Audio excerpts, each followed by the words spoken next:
Press the button. Nice artwork, Leo. Thank you. Yeah.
Everyone thinks because you're a zombie, you don't know good coffee. Well, they're wrong. There's only one brew that gets my seal of approval. Deadly Grounds coffee is my guilty pleasure. The aroma is so intoxicating. It brings all of my neighbors out of the woodwork. Deadly Grounds coffee. Coffee to die for, and zombie approved. It's good to get a little deadly. Use the front door! Oh, they're so disgusting. Hey, happy Tuesday, everybody. You're watching Splash Pages. My name is Leo. I'm the monkey behind the keyboard here. You know, today's going to be an awesome show, and I'm getting a bit of feedback. Is that you, Drew? Sorry. Well, we'll start off with Jar Jar. How's it going, bud? Hey, good afternoon, good evening, and good night. All three in a row. Oh, Go God. for it. Mr. Drew. I'm not here. Ghostbuster Man 1984. Velvet. Hey, what's going on, guys? You know, it is Tuesday night. And you know what that means? It means it's time for Splash Pages. And then we got big stuff to talk about tonight.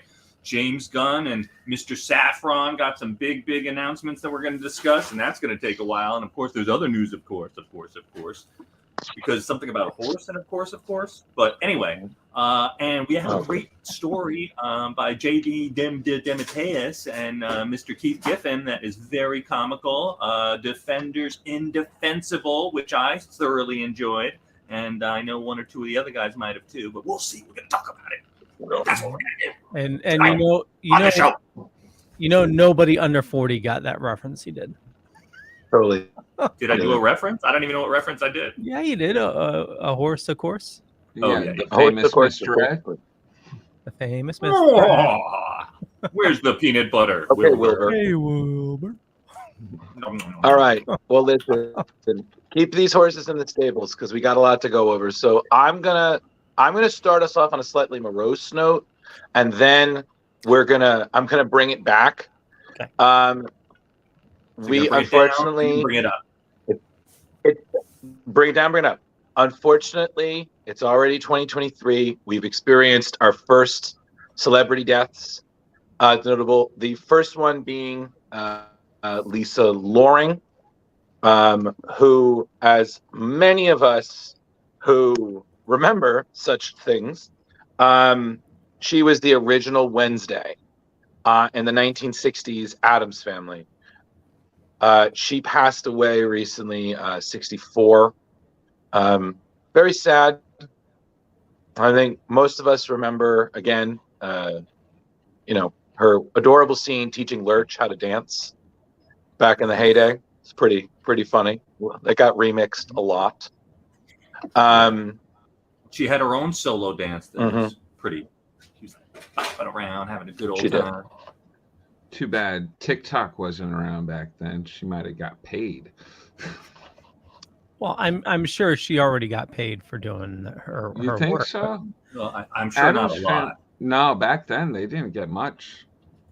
Well, I mean, and being a child actor, ooh, yeah, but it was a different day and age, though, you know, where people could actually afford shit, you know. Yeah, well, and then good luck with her family. Well, and, the second one. How old? She can't have been that old. 64. 64. Oh, wow, not that old at all. And then the second one was unfortunately, a Miss Williams, who Cindy Williams, who co-starred on Laverne and Shirley. Yes, unfortunately, she also very young. Yes, it's very again very sad. But unfortunately, my parents were a bigger fan of the show than I was. I mean, they grew up with it. But I believe my friend said the best tribute. She was like, "Well, they're a duo again," and I'm like, "Oh, that's really nice to think about it. They're just up there solving mysteries." Working at the brewery, factory in the sky. Solving mysteries. Solving. What Laverne and Shirley were you watching?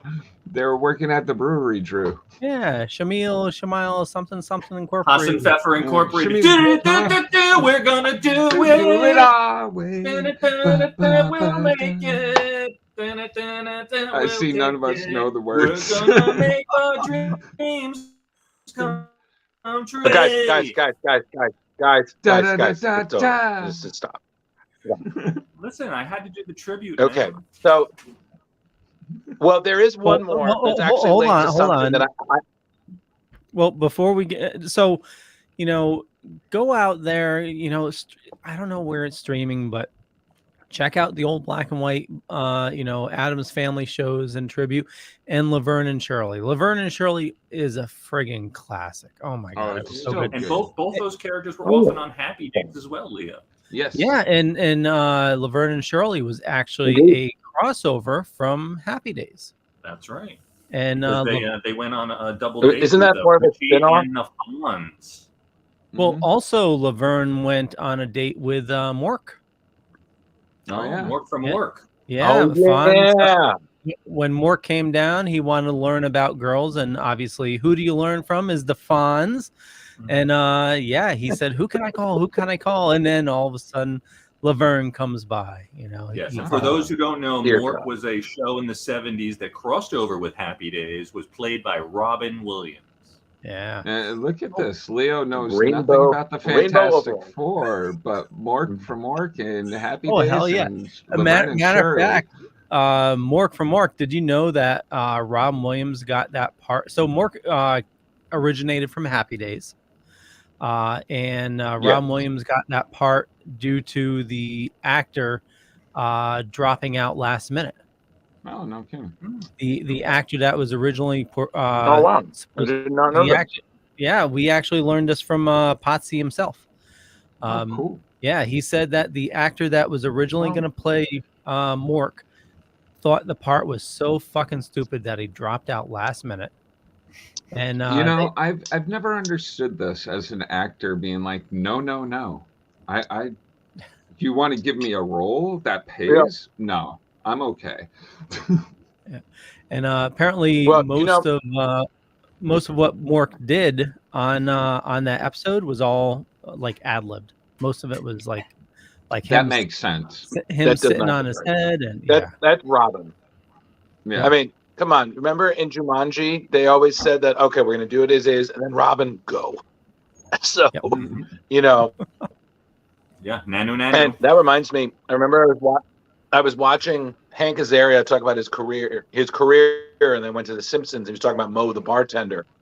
And he said that Mo was originally a voice actor who dropped out. I guess he got fired because he was kind of being a bit of an asshole to the cast. So then Hank Azaria took over, you know, And I'm just thinking to myself, like, and he said, like, can you imagine, like, you missed out on that constant Yeah. paycheck for Huge almost payday. 30 years just because you were a fucking asshole. So, lesson learned, kids, do not be a jerk Don't be an because it asshole. will cost you.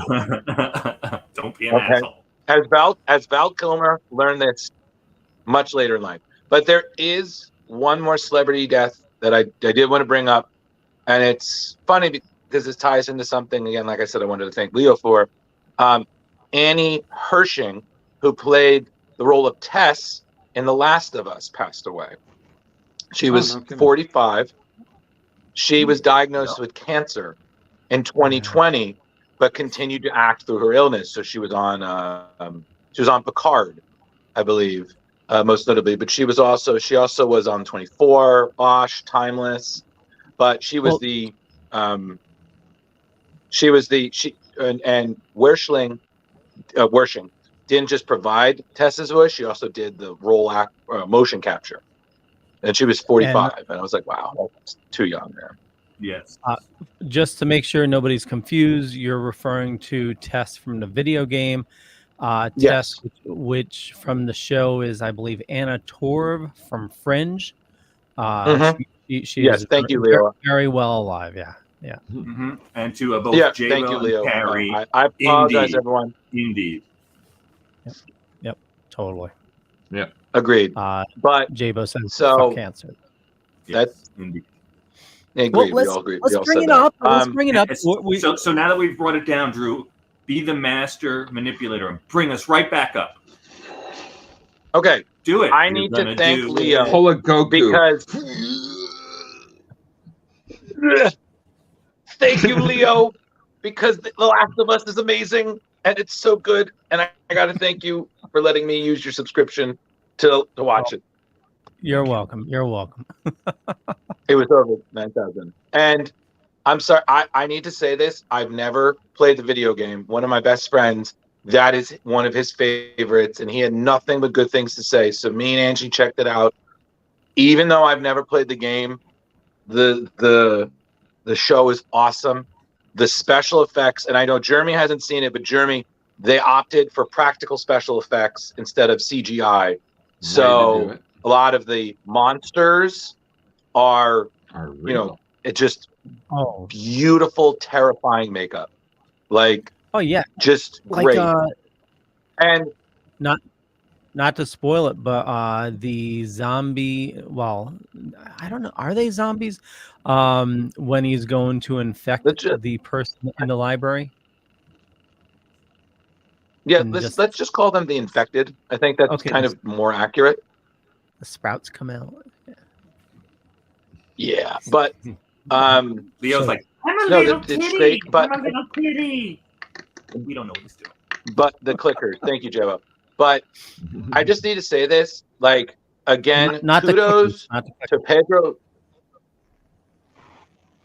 Kudos to Pedro Pascal for just again fulfilling this wonderful surrogate dad role. It's like the same in Mandalorian. It's just this is not my kid, but yet I have to take them somewhere, and I will do it even though I do not want to. But I'm getting something out of it, so I will put up with so much bullshit. Yep. And I'm just like space dad for the rescue. Like totally, gotta love him. J-Bo, the clickers were totally fucked up, but I'm referring to the kiss in episode 2. Leo. Right, don't do that thing. Don't spoil it. Nope. You just gotta watch it. But holy shit, it's awesome. Yeah. So I knew nothing about this show. I guess I should check it out. You should. Totally. Yeah. Please, Rich. Yep. My wife watched the first. Absolutely. We watched the first episode together, and she's like, "This is way more intense than Walking Dead." And it's called The Last of Us. The Last of Us, yeah. But it's a zombie show. Yeah, but it's a different type of zombie. You know what? Yeah, it's like a fungi. Yeah, it's different. It's but they're not really fungi. Rich, it's really hard to describe. It feels zombie-ish, but it's not.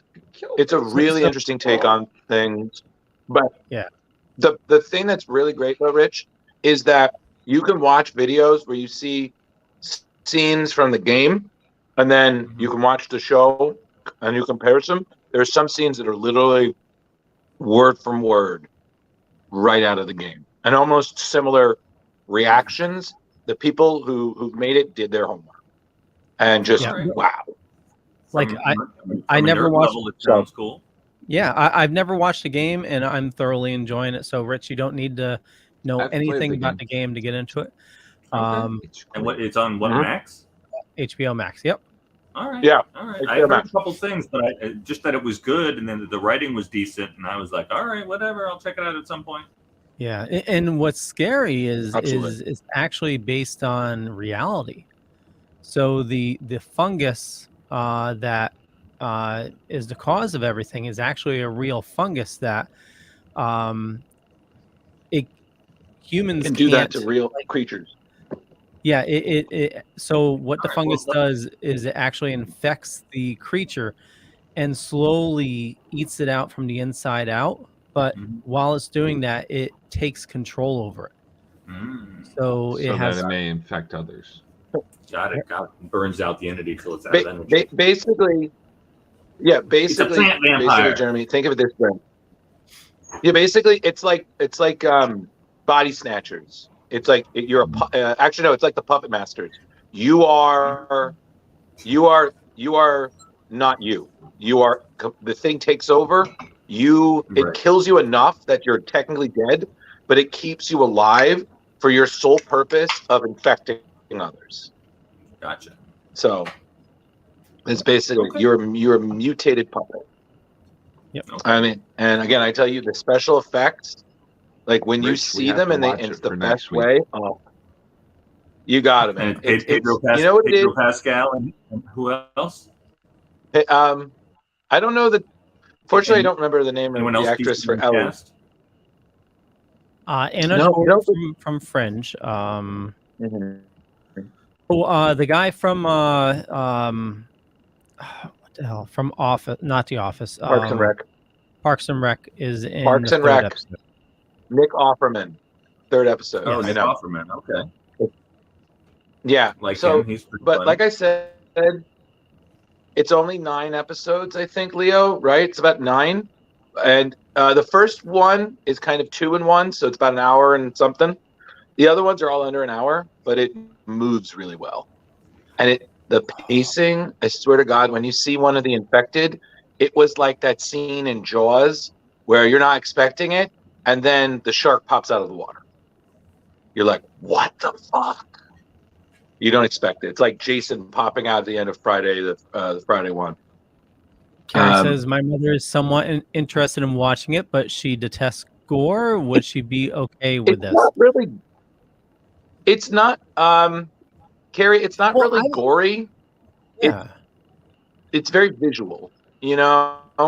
It's, great. I mean, you know, obviously there's people getting punched, there's people getting shot, there's, you know, biting, you know, infection going on, but it's not so the infection isn't as gory though. The infection is like, it's not Walking Dead where like the zombies are like ripping flesh off. You know, it's big blood spurting everywhere. Yeah.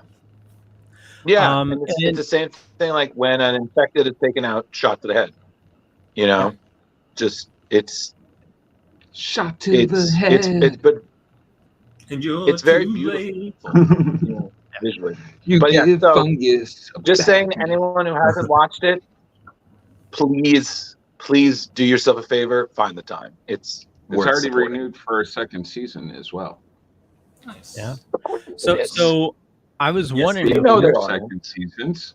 So what were you wondering, Leo? So Ellie, the little kid in it, I was wondering where the fuck did I see her from? And Game of Thrones. Yeah, Game of Thrones. She's Lyanna Mormont. Bear. She was like the little kid. Wow. Yeah. The bear. Oh my God. That's their sigil. This is like when Joffrey was in Batman Begins. You're like, yes. Okay. Hey. Joffrey was in Batman Begins? Yeah. Yep. How Yeah, did he's I a miss little that? kid who keeps running into Batman. Oh no shit! Yeah, he's the little blonde kid that Batman keeps running into. What a great actor that kid is. I'm surprised he hasn't done more. Well, he's so hated. No, after you know. Dennis Ryan, he was done. Carrie that's says, why I was awesome, like- thank you. I'll give it a try next time we go to watch something. Yeah, please do. It's friggin' phenomenal. When Batman's like on the side of the building and that little kid comes out and he gives them like, they won't believe me that I saw you. And they said they will now. And he gives them like the little batarang. a thing. little battering. Yeah. Yep. So, all right. What else we got in news, Leo? Leo, The last commercial. I'm trying, Drew. I'm trying. Okay. So, really quick. These jerks keep changing to me. You know, I'm just going to eat my oatmeal. Start talking. Go for it. Oh, you like oatmeal? I think Drew has a bit of a lag tonight. Okay, so guy. Black Panther 2 comes out on VOD tomorrow. Yes, finally going to see it. We'll be watching it together, Velvet. Nice. And also, movie night for you too. Aww. Under the same sky. Okay, and Umbrella Academy star Justin Min mentioned on Instagram that he is back filming Umbrella Academy season 4. Okay, the last season. Okay. I don't know if it's the last season. It's a great show. If I've watched all of it and I love it. Yeah, it's enjoyable for sure. A lot of fun. Yep, totally. And we'll use this as a segue into DC. So James Gunn has made a announcement. Actually, you may have heard he did a ton of announcements today, but one of the big ones here is Superman and Lois is getting 1 or 2 more seasons. And if you're not watching Superman and Lois, it is a phenomenal Superman show. Absolutely love it. Does he wear that S in the show? He did in I think the first episode. Oh, no kidding. Yeah, and he makes the comment his mom made the costume. No, that's pretty cool. I think I'm a season behind, but it is a pretty good show. Yeah, really good. Yes, agreed. Yep, it definitely supports your expectations. You know, like you think one character is coming up and they totally flip it and it's actually another character.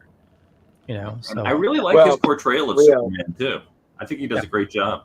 He does. Well, a lot better than Leo, Superman. I think they learned a lot. Leo, I think they learned a lot from the other shows about things you don't do.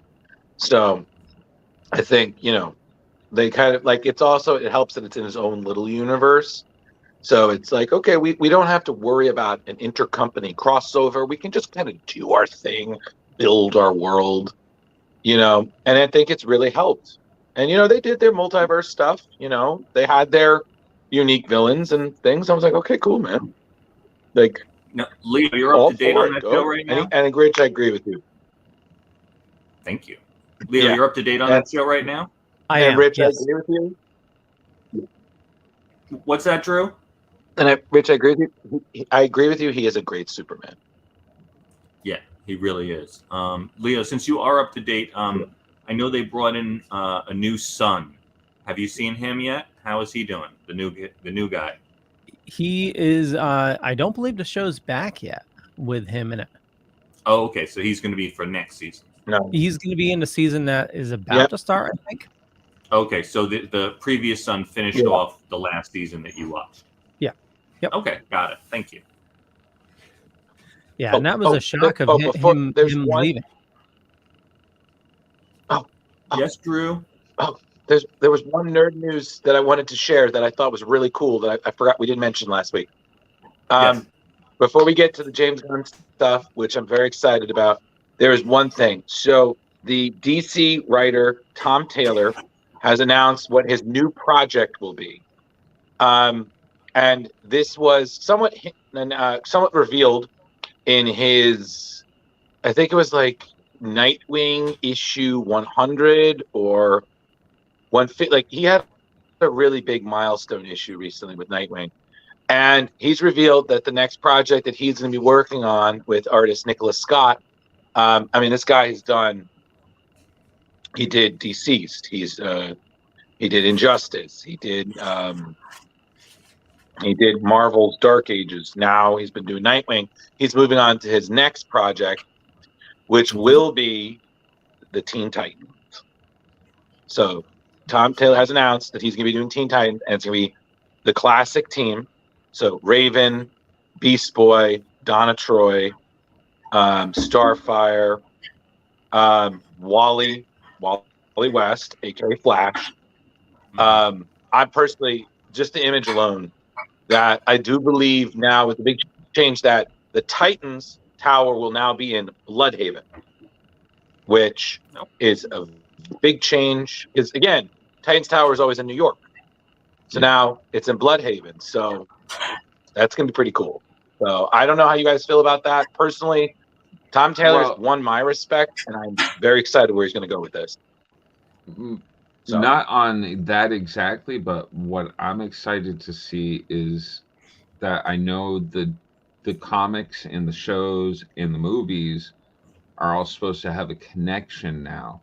Like that is their main goal, to create this. We weren't there yet. Huh? We weren't there yet. Oh, I'm sorry, but just the comic world. I want to see what they're going to do in the comic verse to get to connect to everything else, because Marvel tried to do that and it didn't work out so well, and now their comics and everything are once again disconnected. Separate. Okay, so I wanted to bring that up. It was a big announcement. I'm sorry, I don't have the image present. Isn't he also doing the Superman Man of Steel? Man of Steel, which is John Kent? Yes. I believe so. Yeah. Yes. Yep. All right. So, Leo, I'm sorry to interrupt. Okay. We're talking about James Gunn. Go. Okay. So, James Gunn did a big announcement. He did it via video today. And we're going to cover a lot of stuff that he talked about. So the biggest thing, as Jar Jar was talking about, is film, television, gaming, and I think he said comics, including the cartoons. It's all going to be connected. Yeah. From I believe he said, even like the voice actors. I think he said this. The voice actors will be the same. So if somebody voice acts. In an animated thing, he will probably be the same actor for the live action. That is what he said. Yep.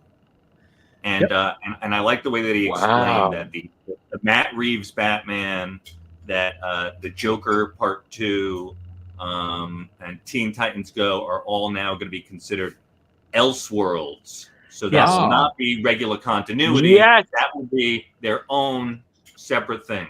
Yep. So that, cool. That was a big thing. He said they're like prestige format movies. Yeah, they're working on a connected universe. So all the stories will have a connected story in the first phase. Now, he said in this announcement that this is not everything coming out. This is just a portion of what he can talk about right now. But what he talked about was a ton, and everything's going to be interconnected. But he said, like Velvet said, the Matt Reeves Batman, Teen Titans Go, and Joker they're going to be actually called DC Elseworlds. It's going to be anything outside the continuity. That's so cool. So they're not limiting themselves, and that's a good way to do it. Correct. And he gave the rundown of what's currently in the slate and how it connects. So all these are part of the new DC universe. I think comic nerds will appreciate that a lot. Totally. Hopefully it'll shut up the Snyder cultists. But he said, I don't think anything will work there. So he said, Shazam. What did he talk about? I'm trying, Drew. I'm trying. So Shazam, Fury of the Gods, he said, since it's so far away from the continuity, that still connects to the universe. Flash, he officially said, Flash resets the entire DC universe. Okay. Yep. Which is what Flashpoint did. So yep, exactly.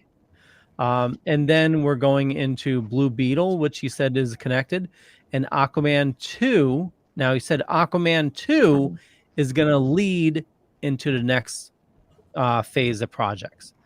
Okay. So he said it's an 8 to 10 year plan.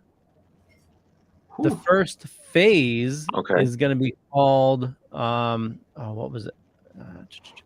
Gods and Monsters is the first chapter. Now that has nothing to do with the same Elseworld storyline, right? Gods and Monsters. It's totally disconnected. We don't know. Yeah. To be determined. Yep. So we're going to go in the order that James Gunn listed everything. And hopefully you can shed some light on where the fuck? I knew I created an image for it. Where is it? Hold on. Here we go. Let me load it. Okay, first item listed was, as soon as it's done loading here, Creature Commandos. Yes. Look at them. So this is going to be an animated TV series, and this is art from the animation company that's doing it. Okay. Nice. So I remember this comic from that started off in the 60s and 70s. It was actually called G.I. Robot and the Creature Commandos. Occasionally they crossed over, but they were actually different storylines within the one comic. So going from left to right, the characters are Rick Flag, Rick Flag Sr., then Nina Mazursky, Dr. Phosphorus, and a Batman villain. Or no, Dr. Phosphorus is a Batman villain. Yeah, Frankenstein. Eric Frankenstein, specifically. That is dope. The Bride of Frankenstein, who's the lead, and then G.I. Robot and Weasel. And Weasel. Yeah. And so we know Sean Gunn's getting the part. Yep. Right. He didn't die in Suicide Squad 2. Yeah. No, he did not. Right. He ended up making it. Ran off. It's funny. Great. It's funny because Creature Commandos always struck me as if the Monster Squad met the Suicide Squad. It's basically classic monsters or just monstrous characters in their own like horror Suicide Squad, and it's just going to be great. Like so cool, but that's just my 2 cents. So yeah, the animation style looks cool.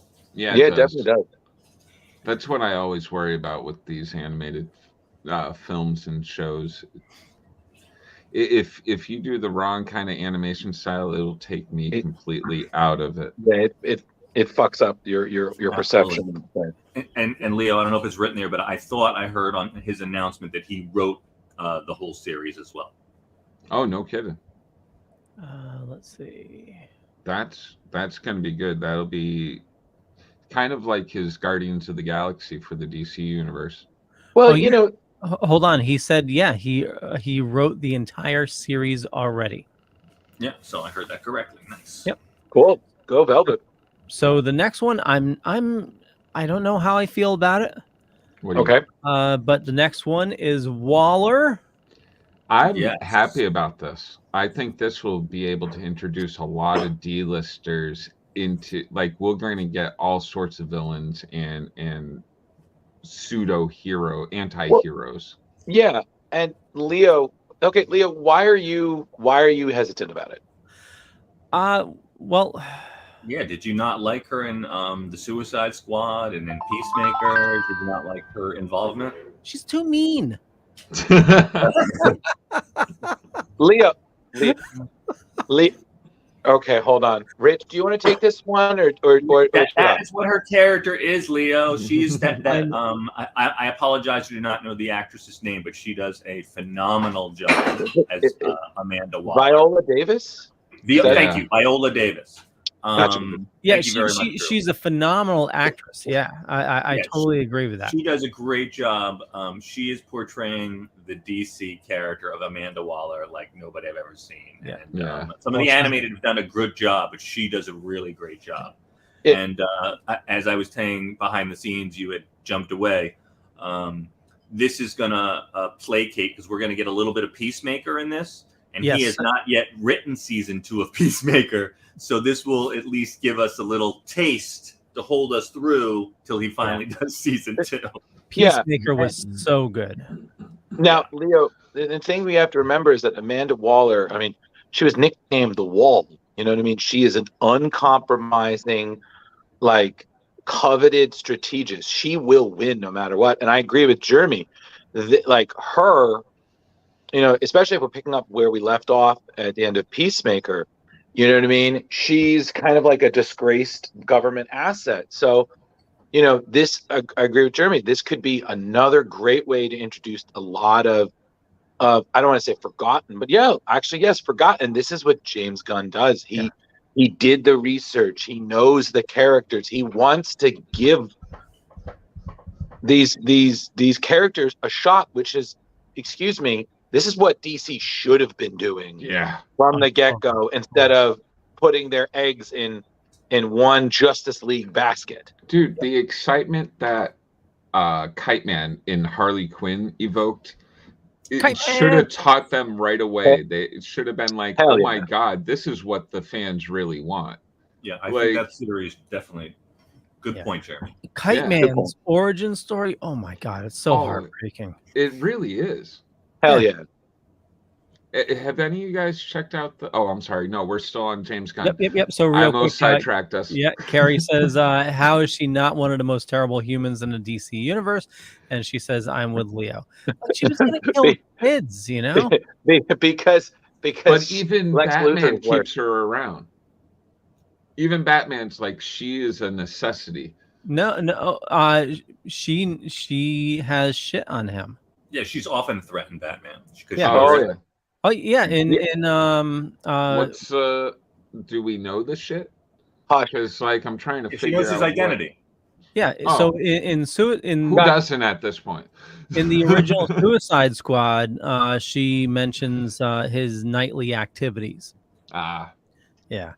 So Viola Davis is coming back, so it's not going to be animated, it's going to be live action. This is going to have some of the Peacemaker team in its in it as regulars on the show. There won't be cameos. This basically follows up Peacemaker. We have 2 creatives working on it, they say. Crystal Henry, who is the writer on Watchmen, and Jeremy Carver, who created Doom Patrol. Watchmen show was really good. Yep. I was so sad when what's his name dropped out of it and they just decided to cancel. Yeah. Ryan Bolan. I will say this.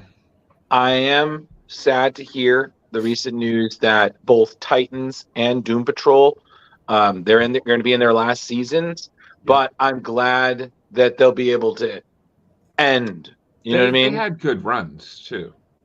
Yeah. Yeah, they did. Absolutely. I mean, personally, I think Doom Patrol is the better one of the bunch. Oh yeah.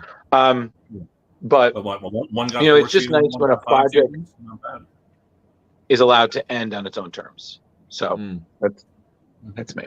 But I actually got to catch up on Doom Patrol. Yeah. But Leo, what else is there? Okay, so the next one is the biggie of the bunch. Well, there's a lot of awesome. This is your Superman, huh? Fuck yes. You know him so well. Oh my God. Okay, so go for it, Leo. Saffron says this is really the launch of the DCU. So it's Superman Legacy. The first two projects are an amuse-bouche for what's coming up with Superman Legacy. So the first 2 projects are going to lead into it. James is currently writing Superman Legacy. And yes, this is going to be great. And they're hoping that he will direct it as well. This is going to be the lighthearted. Well, okay, Superman. so let me get into that. It's not an origin story. It focuses on Superman balancing his Kryptonian heritage with his human upbringing. Okay. Superman represents truth, justice, and the American way. He is kindness in a world that thinks of kindness as old-fashioned. Okay. So they're dropping him in modern society. Yep, that is going to be awesome. Nice. So James Gunn says, with our stories, we want it to take away from good guy versus bad guy. There are really good, almost saintly people, and Superman is among them.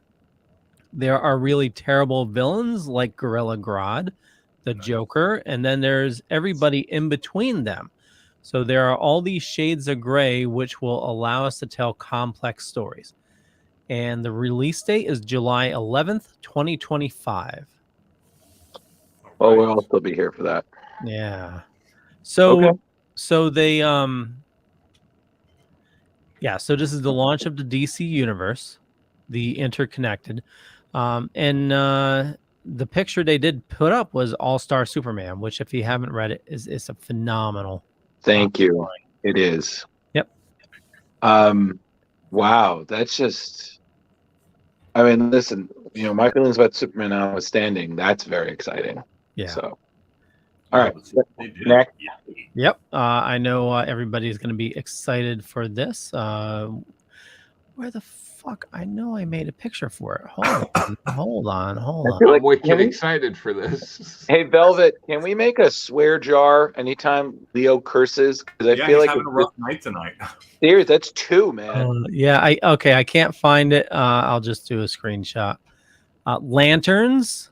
Oh yeah. Yeah. Live action. Which You're is right. exciting. This is Finally. Jon Stewart, Hal Jordan. It's a live action HBO Max series. Okay. And Safran says the next project is another television series. We call it Lanterns. It is starring 2 of our favorite Green Lanterns, Hal Jordan and Jon Stewart. Okay. It's going to be with HBO Max. It's all of our series that we're going to be talking about today are going to be on HBO Max. It is more of a true detective type mystery with our 2 lanterns, a terrestrial based mystery. Parallax. So James Gunn says that leads into the overall story that we're telling throughout the different movies and television shows. We find this ancient horror on Earth, and these guys are basically super cops on Precinct Earth. The story is going to weave back and forth between the films and the television shows. Peacemaker is a good example of how that works, and that's going to be how we're going to be doing this big overarching story that we're telling.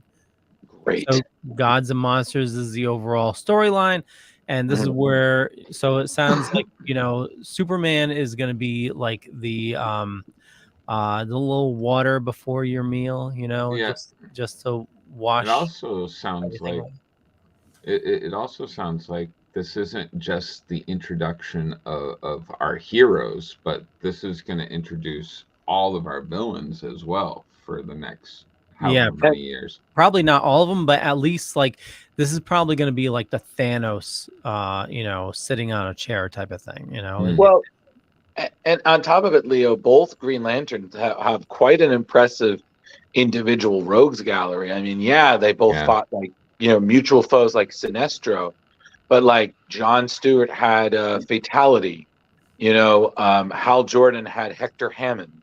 You know what I mean? Like there are so many villains you can choose from. And then on top of it, there's such lore to the Green Lanterns. You know what I mean? Obviously, I don't think they're introduced like, oh, here's the whole Lantern emotional core.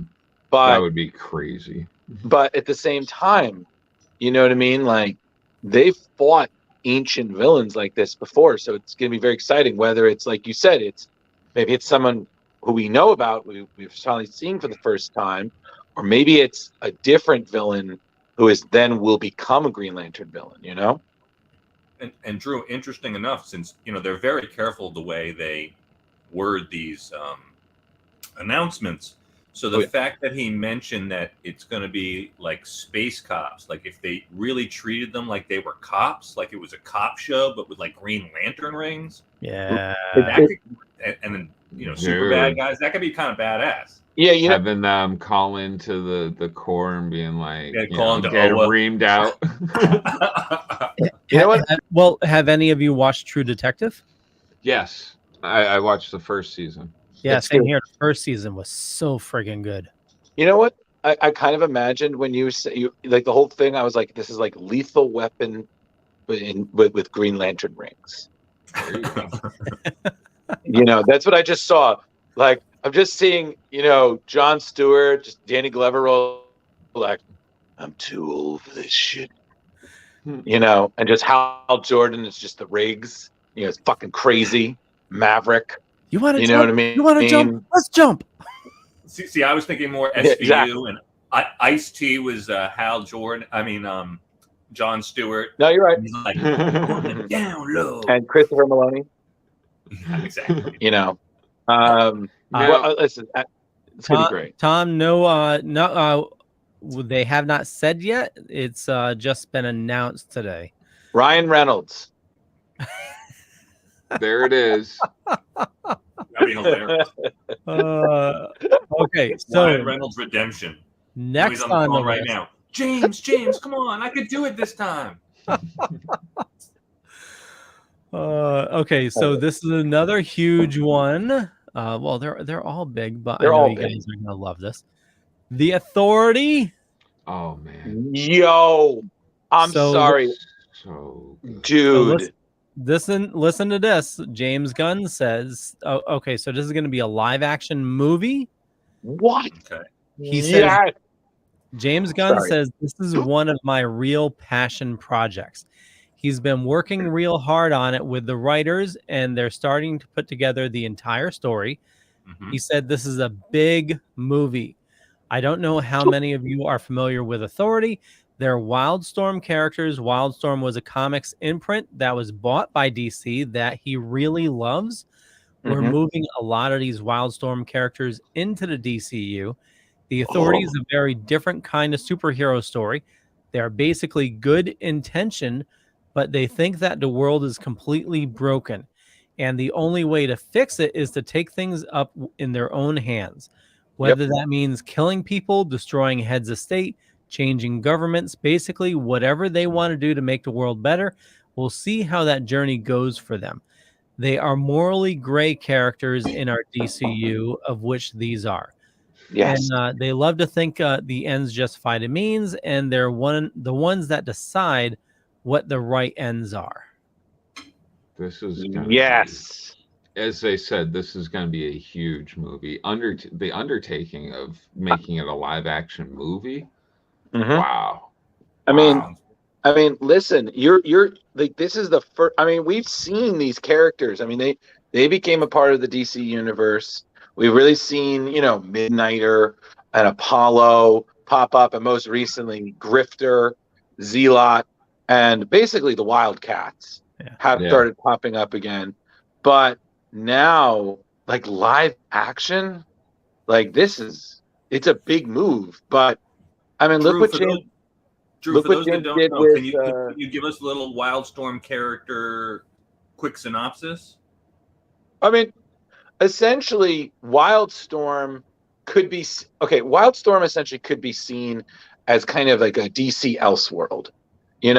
The other character, like Superman and Batman and Wonder Woman, they kind of existed in that world, but they're not really as prominent. So these guys are kind of like this world's Justice League. And the fact, but like Leo said, they kind of take a Justice Lord's approach to things. They figure the world is broken, we must restore order, and we will do it whatever it takes. And they have no problem killing people. They have no problem taking over governments and ruling. They have no problem dismantling nuclear weapons, taking on all sorts of threats. Little Squadron Supreme-esque. Yeah, it's but yeah, they're great, and it's like I said, it's just really something, and it's going to be very exciting. And personally, I'm super duper thrilled with it. So, like, James, let's go. That's all I'm saying. So, from what it sounds like, this is going to be continuity. Yes. And Cerebus McBain says Green Lantern's written as Lethal Weapon movie does sound sweet. Totally agree with that. Thank you. You're welcome. I call that see it. Okay, this here is going to be insane. This is a live action HBO Max series, Paradise Lost. Oh, Wow. So check I this might out. be actually interested in a Wonder Woman like show. I probably is not going to have Wonder Woman. It's probably just going to be Amazonians, isn't Yeah, it? it's like a prequel. It is. Yeah. It is. So this is a Game of Thrones type story about Themyscira, Paradise Island, home of the Amazons and birthplace of Wonder Woman. This Are they going to have them involves fighting all the the gods? darkness. What's that? Are they going to be fighting the gods? So this is what they say. This involves all the darkness, drama, and political intrigue behind the society of only women. It's an origin story of how this society of women came about. What does it mean? What are the politics like? What are their rules? Who's in charge?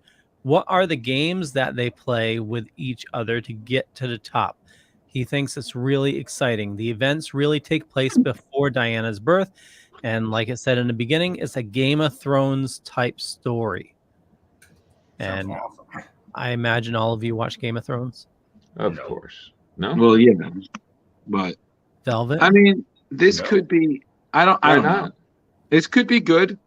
I'm sorry. Me personally speaking, like sometimes when it just get you spend an entire episode of just politics and just talking heads. It's just a little boring to me. But they've shown. Shame on you! Shame on you! Shame on you! Do you not watch Whoa. Game of Thrones? Yes, I have watched Game of Thrones. Leo got Wow, did you? I have never seen Leo so quickly come down. Like that man just shazammed me with shame. It was like shame. No, what I was saying, Leo, is okay. I'll give you an example. Okay, if you've watched The Witcher is great. But then they just spend so much time talking about politics and who's and whatnot. It just kind of deters the show. I Yeah, will agree with you there, Drew, that The Witcher and stuff does get a bit drony and yeah, the politics and stuff where you really don't need them. right, exactly. I want to watch him hunting monsters and killing. Right, them. I want to watch him being a medieval Hellboy. You know, I just want to watch him fucking up monsters. But point being is there have been Wonder Woman storylines where we've seen the politics at play. We've seen that, let's be real here, Themyscira has some dark origins. And if they do some of those storylines, bring them to light, I mean, New 52 had some great prequel stories for younger Diana, you know, things that her mother Hippolyta did, the society itself. You know, it could be really great. And they could also introduce some really good, some heavy hitters, especially in terms of the DC magical community. I mean, we could see Ares, we could see Circe, characters who play a really big role in Wonder Woman mythology. So, Brian Chriskow says, "We doggies, what up, fellas?" Hey, Brian. Yeehaw. That sounds exciting to me. I hope they delve into some of that stuff that Drew was talking about. I'd love to see some gods and Themyscirians going at it. Well, especially if it's a Game of Thrones-esque. Like HBO Max, they're doing a phenomenal job on House of the Dragon.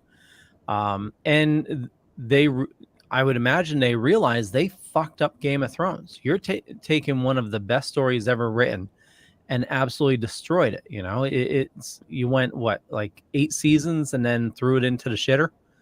You know, and Leo, a lot of shows end up doing that because they don't ever think of the ending. Well, and then when they have to, they're like, oh, we got to weave all of these other storylines into it. And it's just like, fuck the fans. We got to care about the fans. And it's just. Well, Game of Thrones was different because it was all due to the writers. Yeah. The showrunners, D&D. You know, they did a great job taking the written material and turning that into a show. But when they ran out of written material, they had no idea what the fuck they were doing. Well, yeah, but Leo, it is what it is. So But seriously, it's clear that scar still hasn't healed for you. But we don't have time for that. So moving on. No, I'm with you, I Leo. just want to say they're doing things right with House of the Dragon right now, and that makes me really excited All right. for Paradise Lost. If sorry, one more tangent. If they come out with the final book, are you going to read it? Game of Thrones. I've only read the first book. Oh, really? Yeah. Oh, well, it's okay. But okay, now I would like to pose one more tangent. That we save up the money and buy Leo one of those shame bells from Game of Thrones Ding, ding, that he ding. can just like shame. Just walk around. I could just see him in Rhode Island walking around. He's like, that's not canonical. Shame. I was like, Leo, you're bringing attention. Stop it. And I'll bring it back to Wonder Woman. If they can do half a good job with the cinematography that they did of the Themyscira scenes in Wonder Woman 1 and 2, and even in the Snyder Cut, that could be really amazing. Agreed. I will say when they I'm gonna bring it back if you watch the cinematography of House of the Dragon. Yeah, we don't care, Leo. Leo, we got it. You're a big fan. My comment was the wrap up. Carrie says, I'm stuck because I read Game of Thrones and kept waiting for the next book, but rather than adding a new book, Martin just added more to the show. Yeah, now I have to watch the show to find out what I missed. Now I'm curious as to whether I should watch it or not.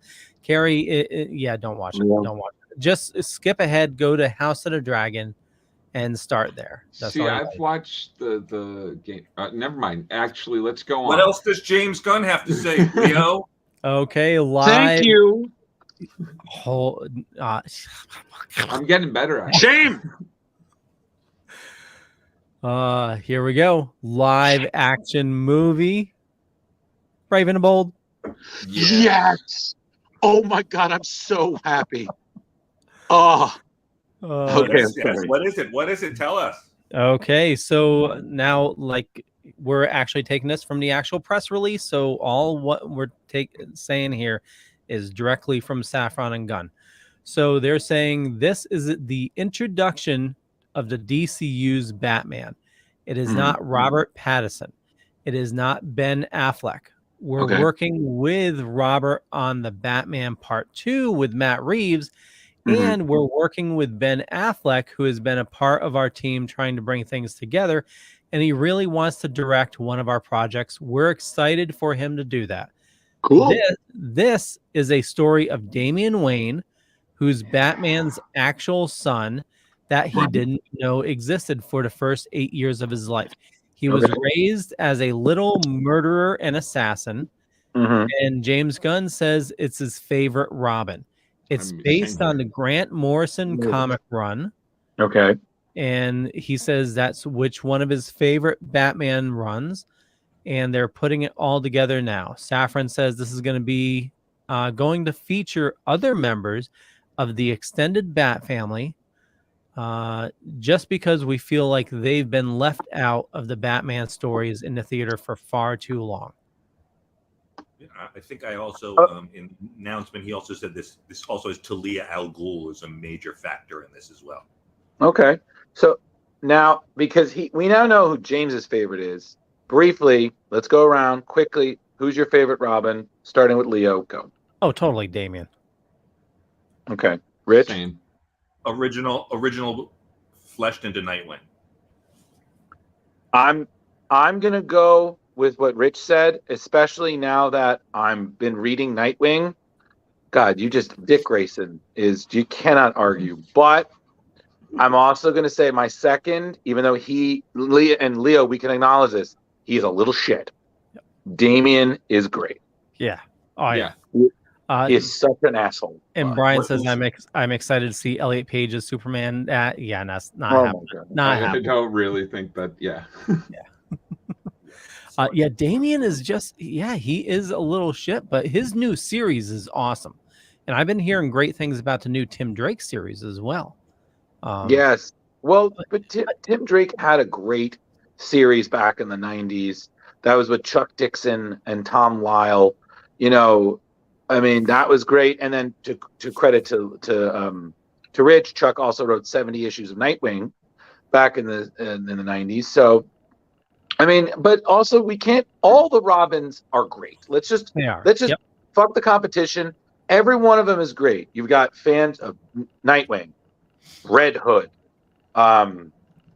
Tim Drake, Red Robin, whatever you want to call him. Stephanie Brown is now canonical, so that counts. People are fans of her, even though some people prefer her as Batgirl. And then Damian, you know? Oh my God, friggin' Red Hood. What about the guy with the yellow armor? What was his name? Duke Thomas. Yeah. No, mm-hmm. No, that's Fox. No. That's Fox's son. No, Duke was... No, you're thinking Lucius Fox. You're thinking Batwing. Yeah, that's what you're thinking about, Leo. No, that's what you're thinking, Leo, because Lucius Fox's son was Batwing. I remember this because he has a separate thing. And Duke was introduced in the New 52, and Batman started training him. Yellow armor, you know. Yeah. Duke Thomas. His character's Duke Thomas, the Signal. Yeah. Oh, the Signal. That's right. He was not a Robin. Right. I'm not a fan of that name, by the way. The Signal. No, it wasn't. It doesn't roll off the tongue at all. Yeah, I'm but like, oh, look, it's the Signal. Yeah. Listen, Brian says, Dick Grayson and Damian is a close second, and I want to seal it in for Damian. You can't beat Batcow. Oh, right. Listen, Leo. I will give you this. His characterization in Super Sons was perfect. What was that monster he used to chill with? There was some creature. The dog monster with the wings. Yeah. His pet. Yeah. Goliath or something like that. Wait, Damian had a pet like that? Yeah. That was probably right after the Grant Morrison. Yeah. It was his name was Goliath. He was a dragon bat. Mm-hmm. I remember. Okay. Yeah, it always would show up randomly. But, by the way, Velvet, you have now I've never heard you that Al Ghul that you named. I've never heard it said that way, Talia. I've always known it or Talia or Talia. I don't know. I think either way, comics. I think I always pronounced it that way, but in the movie they pronounced it the other way. So I don't know. Yeah, Shemizel. Yeah. What? All right, Leo, what else?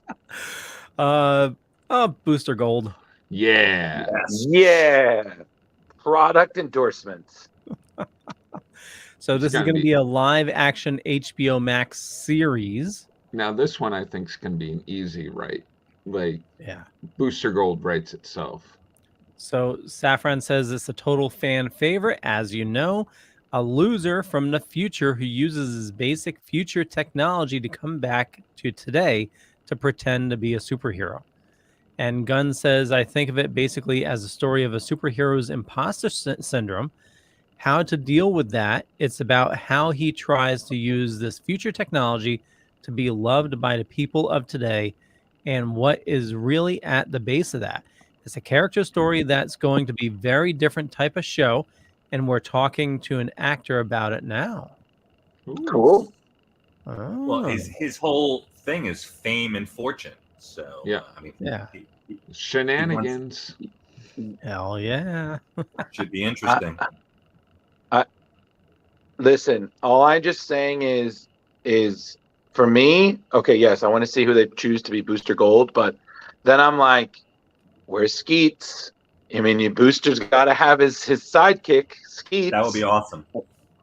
You know? And, James Gunn has definitely proved that he can take a character like Peacemaker that's sort of hated and make him loved. And this is kind of like one of those weird quasi-characters that you're going to have to find a way to love him. And speaking of that, I believe I saw, I don't know if it was the actual cast list for the Blue Beetle movie, which is supposed to have the kid who was Miguel from Cobra Kai is supposed to be Jaime Reyes. But in the film, they established that Cord Industries exists. So I saw the wife is in this, Mrs. Cord, in the movie.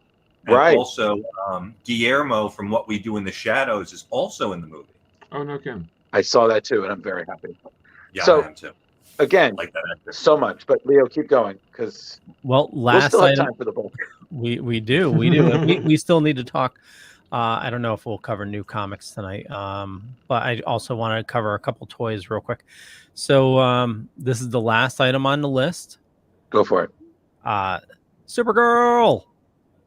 Okay. That is not the last item on the list. That is not the last. No. No.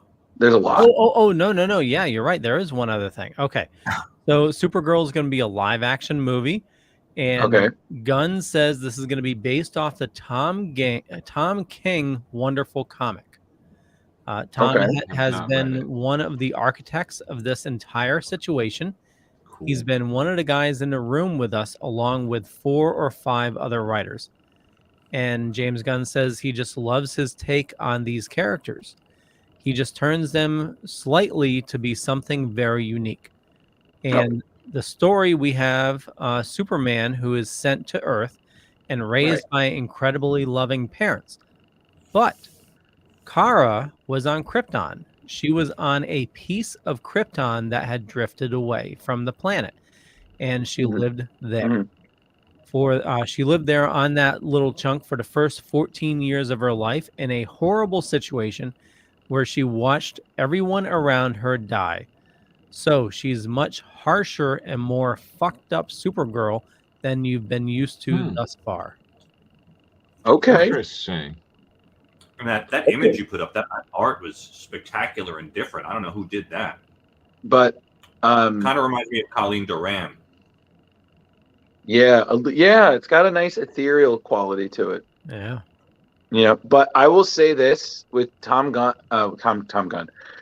King on there, who I've met a few times, and especially because we talked about this. If they adapt anything of his Mr. Miracle, I am so in. Like, whoa. I was so sad when they scrapped New Gods. Yeah, that was sad. But I'm telling you, if they were like, oh, we're going to adapt Tom King's Mr. Miracle, I'm like, shut up and take this money. Yeah, I might be in a movie. We went over that series, didn't we? Oh yeah, that was one of the rare ones, Velvet, where all of us gave that like 5 stars. Right. We all thoroughly loved it. You might have given it a 4.85 because you love your fractions and your decimal point ratings. I do. But we all thought very highly of that book. Yeah, it's a great book.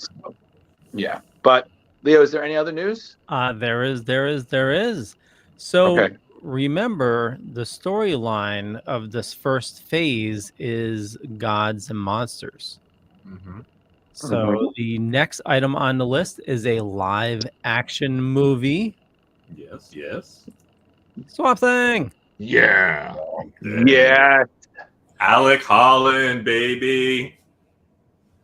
So I like. Okay, so Safran is saying the final film we wanted to talk about is Swamp Thing, and they bring it up because it's important to the point of that in these stories, although they're interconnected, they're not all tonally the same.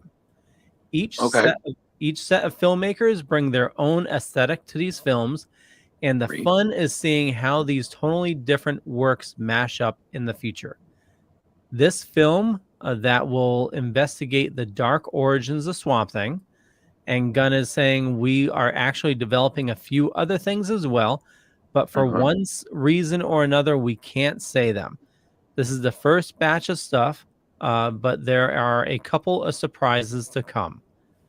And they say, but wait, there's more. We're going to get a Dark Justice League. So James Gunn, Peter Safran had to say about crossover films, the role video games have to play in the upcoming plans, what's going to happen to DC's direct-to-video animated movies. As a matter of fact, one came out today. And the Jason Momoa, Lobo rumors, and more. What came out today? Let's see. I think it was JSA. Oh, was not aware. Oh, cool. Okay. Nice. So that is quite a docket that James Gunn laid out. What? You know, again, like I said before, you don't hear those naysayers complaining anymore. Yeah. Like, I give it 24 hours. They'll be back. that's true. And in greater numbers. They scare easily. So I just wanted to show this really quick. Well, actually, before I do, does anybody else have anything else they'd like to add about the DC news? I know Jar Jar, you were trying to pop in there. I forget because my ADD is horrible these days. I'm sorry. It's okay. I did really good tonight, though. I stopped myself like 2 or 3 times from like going on tangents. You're getting better, buddy. All right. Velvet Drew. I just want to say, honestly, I'm loving all this, and to be quite honest, they're doing something I really wish Marvel would do, where I understand following a formula is kind of a safe bet, and it's worked well for them the last 20 or so movies. But I really wish that instead of following a formula, you had films that have their own unique fingerprint.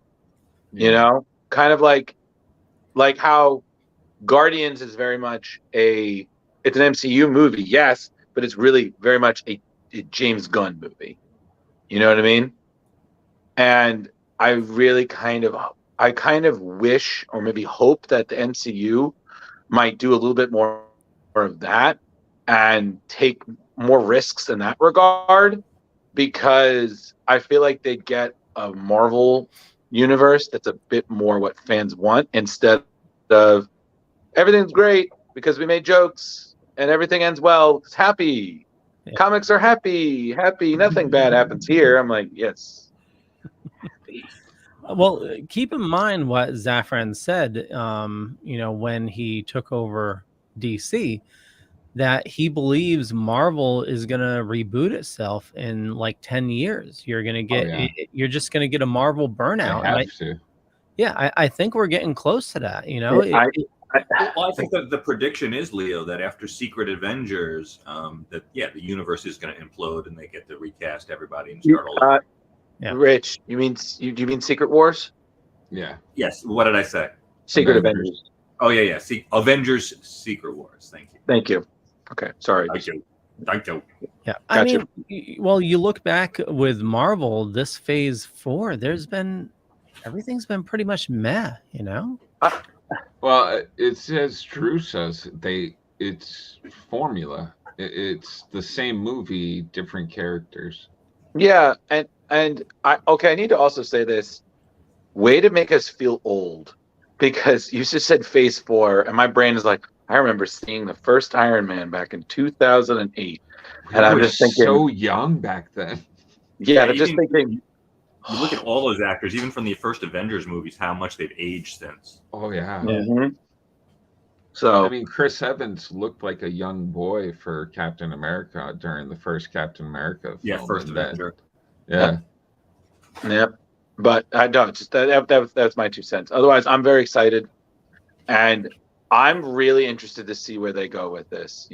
So good. Like DC, yes, this is what we really wanted to see from you. Taking risks, making bold decisions.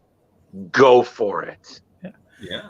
Brian says, I couldn't care anything less about Marvel now. The Moon Knight bait and switch was the last straw for me.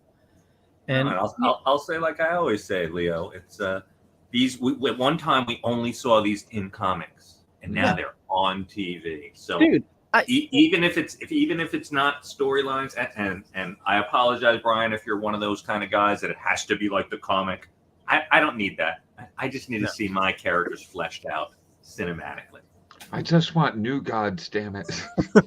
Velvet, I remember, talking to a friend in the 90s in high school. Sorry, we're old, but I remember saying, like, if they can I'm sorry. Keep going. They don't need anybody famous. They just need an acrobat and an awesome Spider-Man movie, That's what I don't understand. They spend so much money on the names they put in these movies where they could save a whole bunch of money and Like when what's his name first did Iron Man, he was not the big bucks he is now. No, RDJ. he was on the comeback trail. Yeah, Sure. yeah. I don't know. Yeah, but I'd was, like to see no names. Tobey Maguire wasn't that well known. He was still up and coming at the time too. Excuse me. Hugh Jackman was doing musicals. Yeah. Okay, the man auditioned for Wolverine with a perm from Oklahoma, and he still got it. So Brian says, no, I'm not somebody who cares about absolute faithfulness to the comics. I just don't want 6 hours of Moon Knight show with 5 minutes of Moon Knight in it. Yeah, totally agree. I mean, Moon Knight was a good story, but yeah, it should have had more Moon Knight. You know? Yeah, it wasn't a ton of action, but I did like the horror, other planes of reality, and the way they approached his multiple personality disorder. That's what I really liked about that. So now, without ado, let's talk about some comics. Yeah. So Carrie says, Leo, I was showing my mother the podcast and she thought you were 32-ish. You are safe from aging. Go, Leo. Yeah. Hey. Yeah. It's I won't say my full age, but yeah, it's yeah. He's clearly it's up 21. It's up there. I'm the most senior at the show at 52. Yeah. Wow. He's had 52 versions of himself. Yeah. I'm close to Rich, but not in the 50s yet. So it's yeah. So I just wanted to show this real quick. Sideshow Collectibles. Wow. So they have 4 new items that came out. They're called minis, and check this out. These are awesome. These turtles. Oh, they look very cute. So they're only $44 a piece. What? They're about 8 inches tall, and I'm gonna try. All 4 of them look like they all interlock. Yeah. Wow. All right. Does anyone want to take bets? Justin's already ordered one. He's got each. the whole set. Yeah. Yeah. And the did I see the party van down there? Oh yeah, the party van. Party wagon. $500. $500? Whoa. Party van. Excuse me. Do we know what we're talking about? Come on. We've seen his last Ronin statue. Oh, yeah. Right? Oh, they have that here. Oh, do they? Oh, my God. Yeah. My God. Redonkulous. Oh. That is so sweet looking, though. It really is. But what is the price tag there? It is Way $1,600. more. Nope. So that's for the set. You can just get the last Ronin for $880. Why would you just get the last? Leo, come on. You need the set. Leo, you need the set. Leo, that's like saying, hey, you can buy the Transformers, but you only get one. You can't just choose one. You can get Optimus Prime with no trailer. Dude, actually, I am so close to ordering this. I'm going to show you this really quick. Oh, is it the one that actually transforms? No. It's not Optimus Prime. Let's see. All right, let's see it. Welcome back, Rich. Yeah, sorry guys. You've come into a downward spiral. They are extravaganza. Oh my God, this is an MP version of Jetfire. Oh my God! Wow, that is pretty. I remember that. All right, as a kid. Leo, how much? And Leo, I would just like to remind you that you're the guy that wants us, to be on time. Yeah, I know. Oh, wait! But before he does that, Leo, how much? $269. Oh, that's not as bad. All right, no, that's not. That's not horrible. Okay, so here's my question: what groceries can you cut down on to afford this? None. I have to take that money somewhere. I know this is going to have to get the Megan approval, but he is 13.8 inches tall. That's a big plane. Cool. And Dude.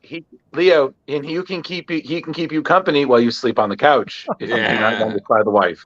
You and Harley. You don't need to pay the electric this month. Yeah, I know. All right. So let's get to the book. Actually, our electric is included. Whoop-de freaking do. So moving on. The book. Defenders Indefensible. Yeah. So whose pick was this? To the first one. This was my pick because I love the original Defenders, and I love the combination of Keith Giffen and J.M. DeMatteis. So I was intrigued to read this. I had never read this series. I had read a lot of the older stuff. And that they brought all the original characters back together.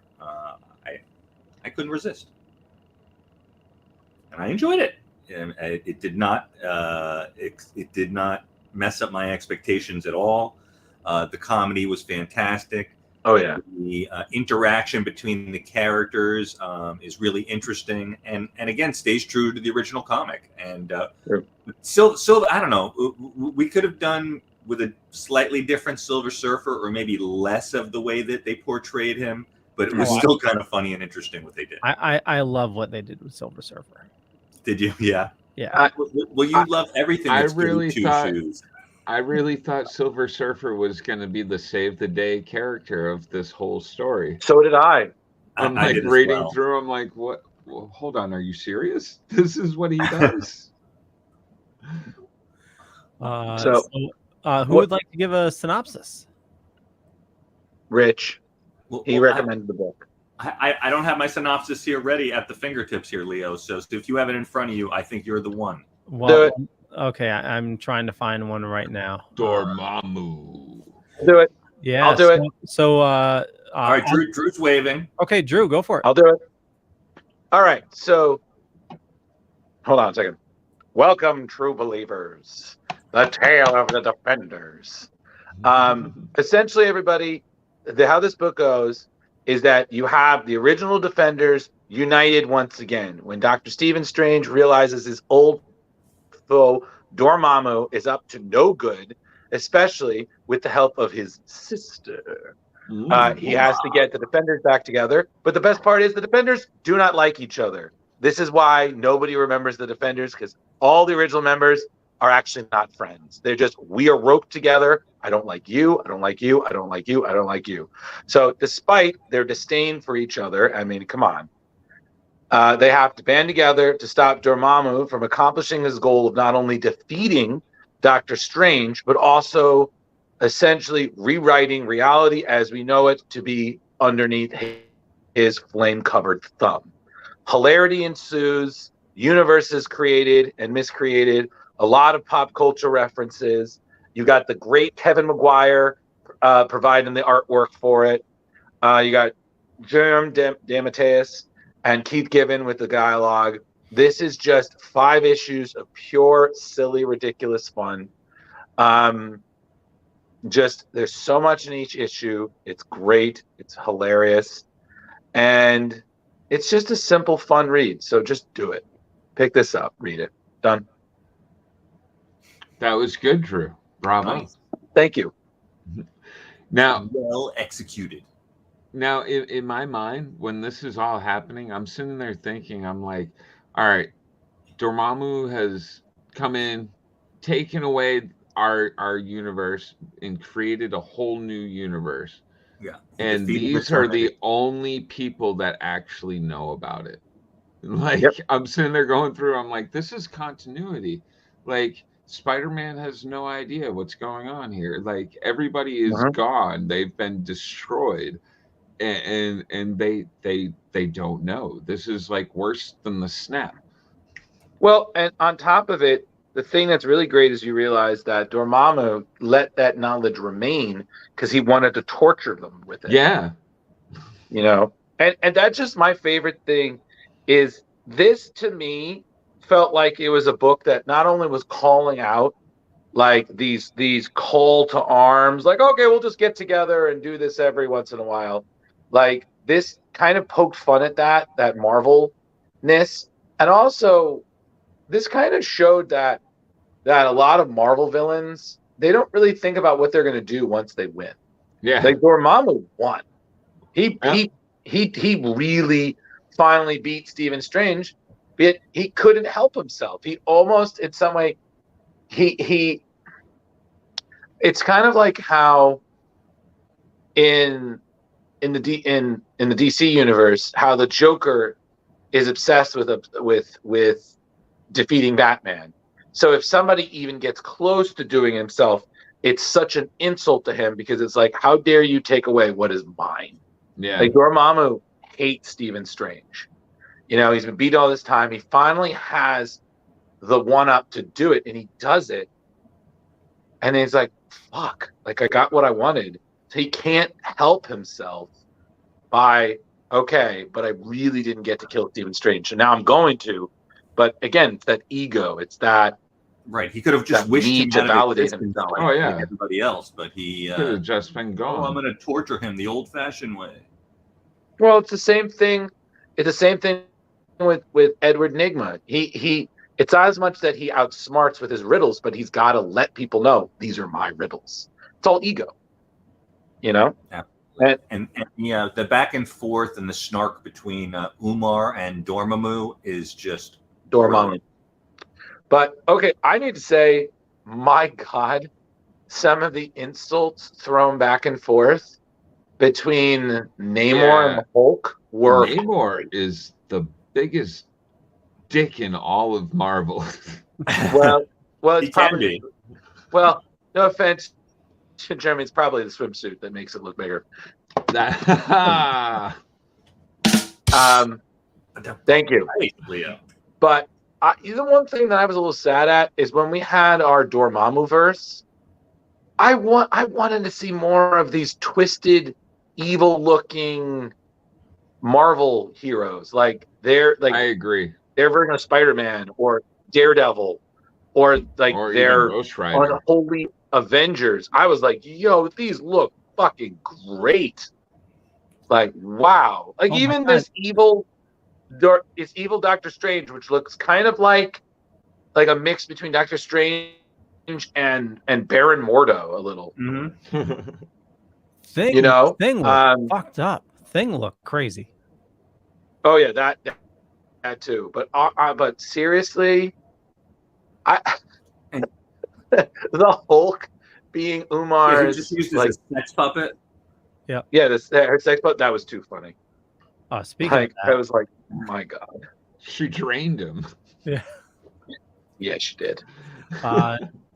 Spider-Man and Daredevil. Daredevil's pretty fucked up. Daredevil looked dope. Yeah, and Spider-Man has his 8 limbs. I had like a back and forth love-hate with the art. Man. Like sometimes the art was amazing to me, and then other times I'm like, oh, this is a little too simple. But like right here, this is awesome. Oh yeah, right. Look at that. Awesome. Like look at that. You got an evil Cap. That's Beast right there. That's Wolverine. That's like a hellish Thor, and I want to say in the back that's Iron Man. Oh, is that who that is? Yeah. So you have Iron Man, and that's what? Well, that's Beast. I thought that was Werewolf by Night. That's Beast. That's Beast. Oh, and Wolverine has the serrated claws now. That must be so painful going in and out. And that Thor mask is reminiscent of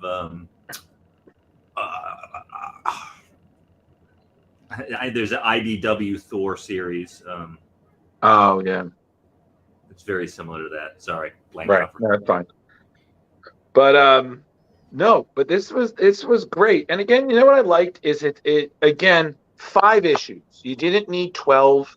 You didn't need 8. It was just a simple story arc. You know. It's just incredible. Yeah, it packed in a lot. I did like Banner from this universe too. Yeah. Oh my God, what an ass. But I will say this, my God, this is the funniest not use of the Silver Surfer I think I've ever seen.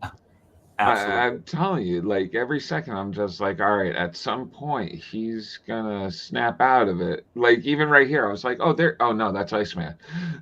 Yeah. I was like, where's the Silver Surfer? Iceman, and who's that? He's trying to figure out the limbo.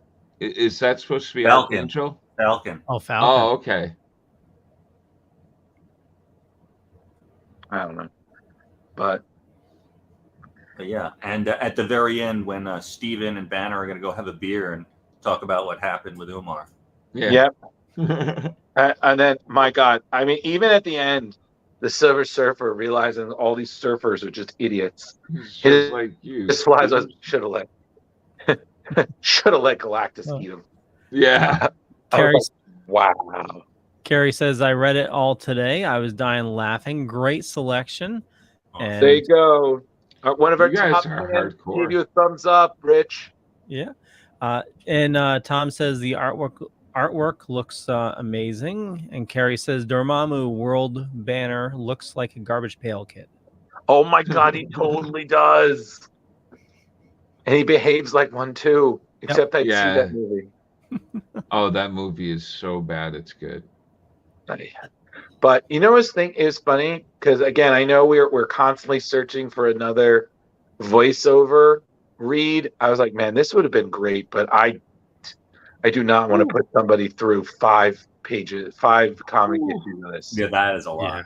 It's a lot of dialogue. Yeah, that would have been. That would have been really fun. So I was like, yes, we need to do fun ones like these. So. Absolutely. So, what do we think, guys? Are we going to rate this, or is there more discussion? Oh yeah, let's rate it. Forgotten? No, I think it's pretty. I mean, I had never much more to say. I really enjoyed it. Yeah. Did you guys have anything else? Leo? It was a fun read. Oh my God, Silver Surfer all of it was friggin' hilarious. But yeah, I love that. Silver Surfer. They just I don't want to spoil it, and the Otherworld banner where at one point he just says, I'm pissing myself. And Hulk and Umar, their whole relationship, that was hilarious. The whole thing was a really good read. It was Leo, it's Prince Namor, remember? Prince Namor. Oh yeah, Prince Namor. It was a lot of fun, and I really enjoyed it. Nice. All right, so where would you rate that then, Leo? I'm gonna give it a 4.8. Wow. Okay. Wow. Okay. You felt strong about it. Jeremy, how about you, buddy? All right. Well, I'll tell what I liked about it first. I enjoyed that I had no idea where this story was going at all. Like there was no foretelling of how this was ending. I had an idea at the beginning, then more towards the middle I was like, well, this sounds more like what'll happen. And then towards the end I was just like, all right, I'm completely lost. It was funny. The part that I'm a reader that I will pass out while reading, and it takes me a long time. So each issue, I was a day for an issue. It was rough on me. It was funny, but it was wordy, very wordy. That's why when Drew was like, yeah, we should do this as a readover, voiceover. I considered it. I'm like, whoo. Typing up all that dialogue, am I right? Oh my God. Have it read to me in Swahili now. Don't worry. Don't worry. My goal is to still do a story arc of Next Wave and just see how much fun that is. That would be actually that would be a fun voiceover read. Next week. Week. Yeah.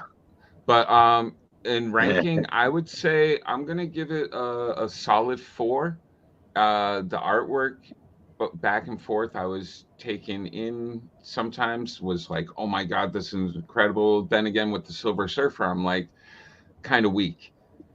But overall, I love the story. Nice. Awesome. And for me, I mean, I chose it, but it was still my first read. My expectations were not dulled in any way. I thought it was very funny, great action, and a great kind of one-off story where it wasn't really going to affect the rest of the Marvel universe. But in this series, everything was very high peril. So yeah, great stuff. I'm going to give it a 4.35. Flaming Dormammu's head. I'm going to give this a 4. Flaming Dormammu heads? Yes. I'm gonna give this 4.5 Eye of Agamotto's smashed by a taxi cab. Yeah, I enjoyed this. I agree with Jeremy. It is very wordy. I forgot how much Giffen and DeMatteis really love their dialogue. But Kevin McGuire, who I've met all three of these people, they're great. Kevin McGuire is a super artist. He makes these very big scenes very, very smooth, very simple, but yet detailed. Great artist. It's just fun. And again, you don't really need to know a lot about these characters to enjoy the story, which, let's be real here, in comics, that's really rare. So honestly, you want that non-continuity, goofy sort of fun, pick up this miniseries. Nice. And if you like the Defenders, there are years of stories you could read. Oh yeah. I have to say, I almost kept reading into volume 4. So there you go. See, proving my point. Nice. All right. Well, so that's my critique. So, more. One part we did skip is how Dormammu got it at the end. Well, we don't want to spoil it, Yeah, don't spoil it, right? It was good though. But it's also always nice in Marvel. They don't do a lot of the cosmic stuff in Dormammu and Umar, although it wasn't a ton of it, but just interaction with Eternity. I thought it was always interesting. That was the first I knew of Dormammu's sister too. I was unaware. Yeah. Yes. We all learned. More Stephen Strange, Jar Jar. I have to. All right. So, Leo, you wanna sign us off? We'll wrap it up. I want to thank everybody for watching this fine evening. For me, just Google Leo Pond. You'll find a bunch of stuff. Could be true, could be not. I'm not going to say which is which. And I love how how I was represented last week when I wasn't here. So that's greatly appreciated. But yeah, I run a Dorkening podcast network. There's a lot of awesome people doing a lot of awesome stuff. So head on over to thedorkening.com. And also for Splash Pages, check out our YouTube. We're trying to grow that, and we're putting up some special content there. So it's, we're trying to break up the live show. So if you don't have a chance to watch the entire show, we're breaking it up into sections on there. And so we have the YouTube, the TikTok, everything. And we also do a couple other shows, the Dork Night and Comics Paradox. And with that, Jar Jar. Hey guys, great night, great show. Check us out next week, Tuesday, 8:00, Facebook, YouTube. We're here. If you want to buy, sell, or trade your comics, come check me out over at Comic Book Lovers Buy, Sell, Trade, and Auction House on Facebook. We're almost at 24,000 members. Oh, nice. It's great fun. We do have rules that you have to follow, and those rules are enforced by me. So, but other than that, we're about having fun. So come check us out. Awesome. Mr. Drew. Pass. Ghostbuster Man 1984. I hate you all. Hey guys, thanks for watching. It's your man Velvet J here. And if you like what you see, you can also check me out as well as Velvet Joker 1, both on TikTok and YouTube. I don't do everything the same that Leo does. We do a variety of stuff, but everything is in the same comic book, fun, nerd culture niche. So thanks for watching. Thanks for loving us. We love you guys too. Peace out. Bye. Peace out.